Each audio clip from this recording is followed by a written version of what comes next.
dinner tonight, which is the same sort of variation that I have most evenings, which will consist of some meat of some sort, some protein. So tonight's beef, but it could be chicken, it could be, last night it was prawns, and then I'll put some vegetables with it, some carbs of some sort. I'll do rice tonight, and some healthy fats, which I'll do avocado, and that's like my favourite, with some chilli and some other different spices. I won't cook it with oil. If you sort of start to cook in oil like this, you're adding about 100 calories straight away. So I would normally just add some water and use the natural oils from the meat.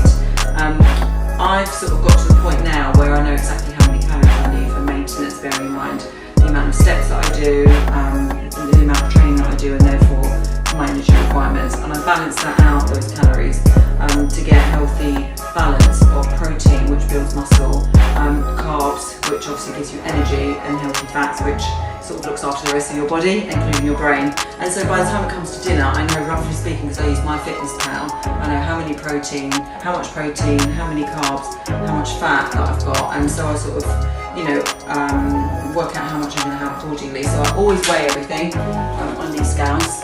Unless of course it's got the weight in it, so I know this is 500 grams, so I'm going to have about half of this, about 250 grams. There's 200 grams here of broccoli, so I'm going to have about half of that, and I'll have about half of this rice as well, 300 grams, so yeah, I'll have about 150. I know that avocado is for about 100 grams of avocado, and that's about 10 grams, I think, something like that. So yeah, chop up some flavour, which they're really big chilies actually, sort of like chili peppers I think they are. Got the meat in, tricky to get it brown ASAP, and as I said, I don't put oil in. You've got the liquid from the meat anyway, and if it was dry, say for example it was chicken and it was a bit dry, then I would just be putting a very small amount of hot water in, just so it's not dry. But there is absolutely no need to put oil in my opinion. That's a very, very important healthy tip if you're trying to keep calories under control and to drop fat. You don't want to be sort of adding unnecessary calories.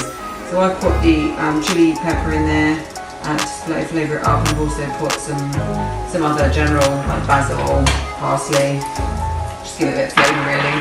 And the next thing that I'll do is, now that's all brown, it doesn't need to cook for very long, but I'm going to put all this broccoli in, and I just cut this broccoli out really small, like this, really, really small, and then I just put it all over the top of the meat, and then leave it to, and sort of, rather than stir it in, leave it at the top, and then that way it steams, and so it still sort of stays, very, very bright green, and as many of the nutrients as possible are maintained within it, because it's steaming, it's not sort of being seeped in liquid. Steam that for about 10 minutes, and then it'll be ready to eat basically, with the rice and the avocado. So that's all on top. And straight away you can see that it starts to go really sort of quite bright green, and sort of shiny. It starts to get covered by the steam, and it will steam and go really nice and soft without having to sort of, as I say, be stirred in. I like doing it like that. Next thing is the avocado. Really easy. I really like avocado. It's so nice to eat and so easy as well. If I was serving this for someone else besides myself, I'd do it a lot neater. Anyone watching and thinking that this is a bit scruffy looking, but I like speed, so that'll be fine for me. Obviously the pilau rice is so easy. You microwave it for 3 minutes. I'll have about half of that. And this will be done in about 5 minutes as well. And you can see that that's already steaming. That broccoli is going to be done very, very soon. So I've got the finished product. I'm going to have half for dinner now. The sort of small half, if there is such a thing. So I will have that. I'll put the other 2 quarters into those later in a minute after I've eaten. That will be the 2 lunches. So that's it. Really simple, really healthy, healthy fats, protein, carbs in the form of some rice, basmati rice, and some vegetables. Yeah, really great balanced dinner. So this will be lunch, 2 lunches tomorrow, or alternatively lunch and a dinner. All healthy, all very easy, so it means that if you eat this, you're not going to end up being tempted, you know, by something that, because you're hungry, is going to be not as healthy for you. So put it away, stick it in the fridge, take it into work tomorrow, and job done.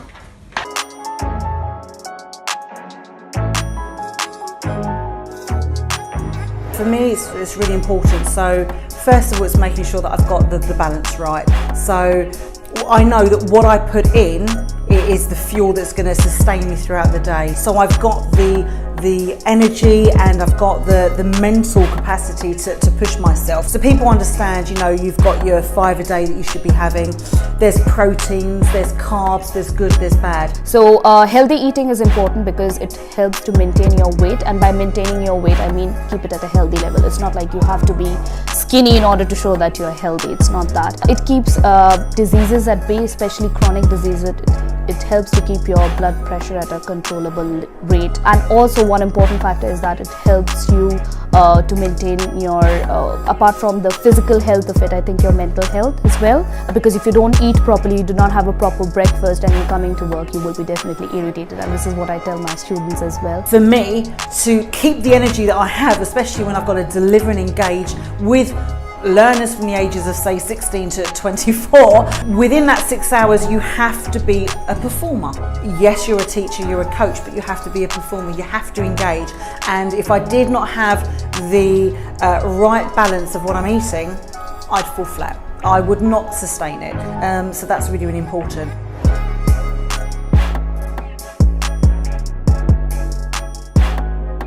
Hi everyone, I'm sure that you're aware that it's Healthy Eating Week this week. We at Middleton Murray would like to challenge you to participate in our Middleton Murray's Healthy Tuesday, whereby you present to us the types of food you either prepare or you purchase. For example, today I've gone and bought myself a tuna salad along with a side of fruit. We want to see how you keep active, how you keep your physical mind positive, and by healthy eating, this is what we want to try to achieve. So bring up the challenge, guys. Let's see what you got. I have fruit in the morning. You always need your fruit. You got to get a lot of protein, your carbs as well. That's the big one. I kind of base it around the sports I play. So obviously I run a lot and I play football, so I tend to eat more carbs. I get more energy from carbs, but I tend to eat the day before because they're like slow releasing, depending on what sports you play. Base it around that. Well, I have 3 steady meals a day, and I have about 3 portions of fruit a day. Try to have vegetables or fruit with every meal. Snacking is like a big thing, but there's so many alternatives. So like rather than going for like a bag of crisps or like chocolate bar, like, I'll eat like cucumber and like salad cream. Like, there's so many options that people don't even realise really. I think it's important to eat healthy because it makes you more aware, like it wakes you up a bit, and it's good for your skin as well. You can develop issues and problems if you don't eat healthy. It keeps your body strong. If you go like gym or do exercise or go do activities, it keeps your body very, very healthy. If you don't have the right food, then you're not going to have the amount of energy you need. It's kind of good, it helps your body function more. Obviously it depends what you eat, it depends how it benefits your body really. I don't tend to feel that great after I've eaten sort of like a fast food or takeaway. I don't feel that good afterwards. I prefer like home cooked meals. I do. It feels better to eat home cooked meals. Like, it just makes me more positive personally. Like if I've been to the gym and I've eaten good that day, I think yeah, I've had a good day. If I don't go, it has like a negative effect. So where like if I do go, it has a positive. If I don't go, I beat myself up. I try to eat as healthy as I can, to be fair. I go to the gym quite a lot, like 5 to 6 days. I'm quite into it. I don't really do a lot of like running or cycling and stuff like that. Swimming is always a good way because it works out my whole body. It's very calming as well. I play football, I train twice a week and have a game on a weekend, and then I run 3 nights a week. Base it around what you do. Hi guys, I've been asked to provide a quick list of tips. The hard bit being quick, because this is a subject on which I could talk on forever. So I'll just start off with a quick summary of some of the main staple foods which I try to incorporate into my daily diet. They are avocados, eggs, nuts, water with lemon, tomatoes, pepper, cinnamon and spinach. Most of that list is probably obvious, but there may be one or two things which kind of stand out to you, like, what? Water with lemon? Yeah, water with lemon. The reason being that, as we all know, water is very important for us. It helps us to live, you know, and as I like living, I like to incorporate water on a daily basis. In fact, if you don't realize the importance of water, for about 2 to 3 days, first thing, as soon as you wake up, have a large glass of water and see how quickly that grogginess actually departs. But anyway, water with lemon. I drink that for 2 reasons. Number one, because of the antibacterial agents to which lemon actually has, so it acts as a natural kind of cleanser and again wakes you up. The second reason is because it actually suppresses hunger.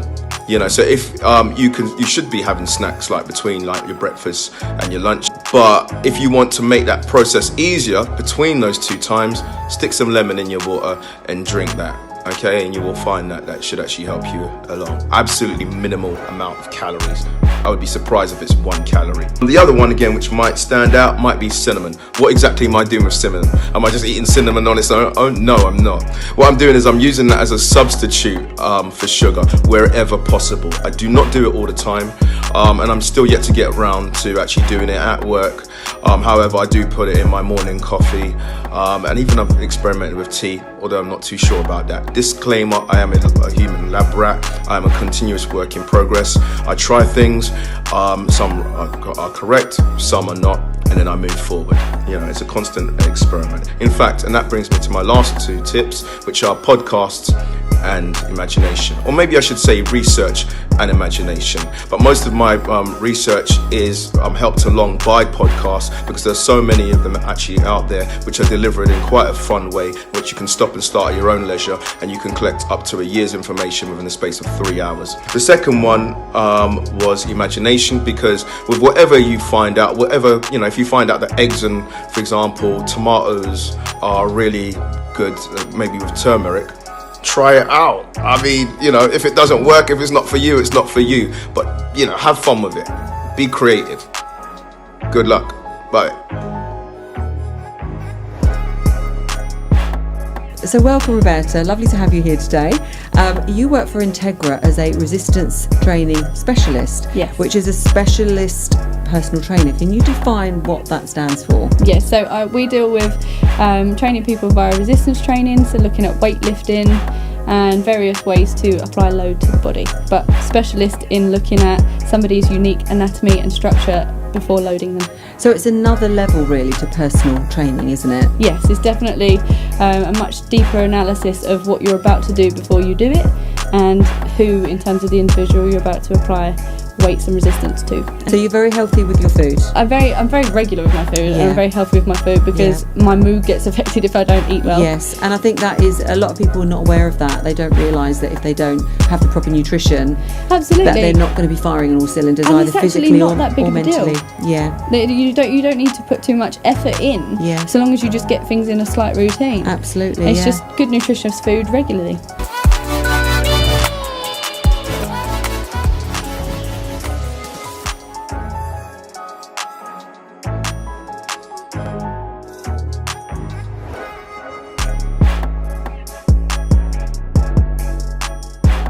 Hello, my name's Jackie and I'm the Curriculum Manager here at Middleton Murray, and I've been asked to talk to you today because we are talking about Healthy Eating Week.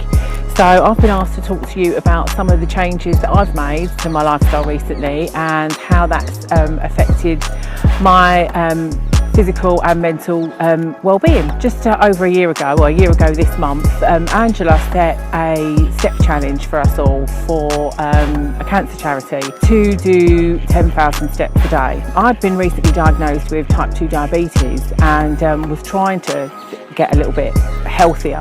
So I thought, well, that's walking, that can't be hard. I'm sure I'll be able to manage that. And so I took part in the challenge. But as the challenge went on over that month, I started to feel much more energised and much more positive in my mindset. And this in turn led me to go back to exercise that I used to really enjoy as a younger woman, which was swimming. I started coupling the swimming with walking, the 10,000 steps a day. I invested in a Fitbit because I really felt like I was going to need something to keep me motivated. So with the swimming and the walking, I really started to feel a real change in the way I looked at things. I thought this is a good opportunity for me to really manage my diabetes and manage my personal health a lot better. So I invested in a blood checking machine. Those couple of months I was checking my bloods regularly, and in my last blood test, my HbA1c, which is like a haemoglobin count test that they do on people with diabetes, it was 79, and it should be within sort of 20 and 40 really, so it was really quite high.